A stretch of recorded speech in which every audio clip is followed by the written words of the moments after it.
of staff. That was during President Trump's first term, co-chair of Actum now.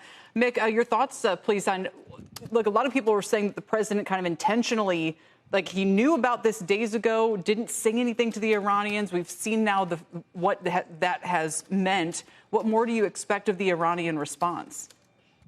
A bunch of different questions there. What to expect of the Iranian response? It's hard to say. It's hard to know what they still have available to them. I guess you could sort of work through your head and make a case for they need to do as much as they possibly can, as quickly as they possibly can, because they don't control their own skies. They're very exposed to the Israeli forces. And you have to expect the Israelis are going to continue to try and pound the Iranians on their own soil. So I guess there's sort of a motivation for the Iranians to use what they have now before they lose it. You talk about the American role in this. It's really hard to say. I think we'll know more in the coming days and years, I guess, about the planning that went into this and whether or not the Trump administration was sort of a diversion to try and lull the Iranians into a false sense of security, at least until the meetings on Sunday.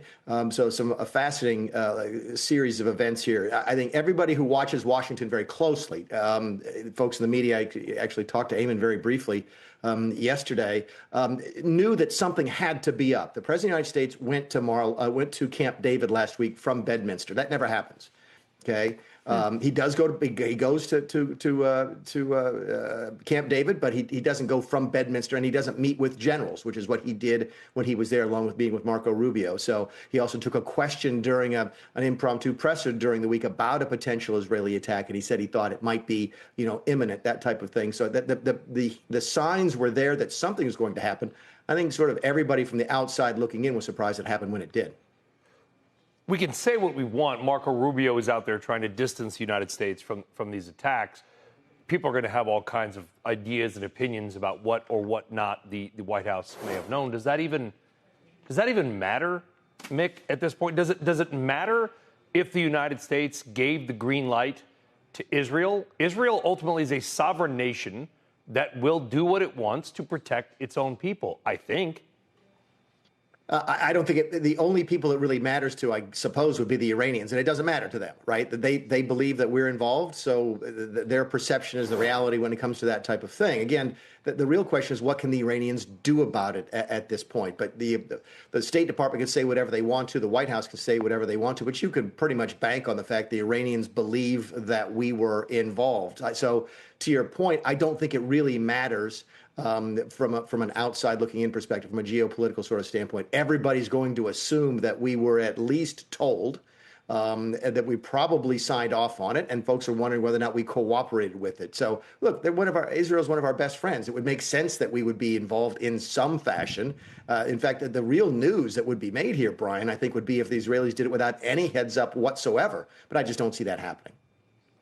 And, Mick, that goes back also to what we should expect from the U.S. So if their president's goal is still for there to be some kind of deal between the U.S. and Iran, will there be? What about Israel's hopes for zero enrichment, that it sounds like it wasn't clear if the U.S. was totally on board with needing to deprive them of all of that in order for them to strike a successful deal? I'm just trying to think through now kind of the leverage on both sides here. Yeah, and of course, what we're all trying to deal with is what data are we getting that is accurate? For example, I'm seeing reports on Twitter and out of the Middle East that the Iranians have already announced they're not going to the meetings on Sunday. So it doesn't make any difference if the United States wants to do it, that they've pulled out of that. You also have to measure when it comes to the Iranian nuclear capabilities. You're again seeing reports that maybe there was not as serious damage to the Iranian operation as was originally suspected overnight. So that raises the question of what the Israelis will continue to do. I think there's a couple of clear points here. So when you go through this sort of guessing game and this fog of war, what do you keep coming back to? Some of the basic principles. And Donald Trump has said a bunch of different things. He wants Iran to be friends with us. He wants to do deals. He would like to try and come to some sort of understanding. But again and again and again, he said one very simple thing. Iran cannot have a nuclear weapon.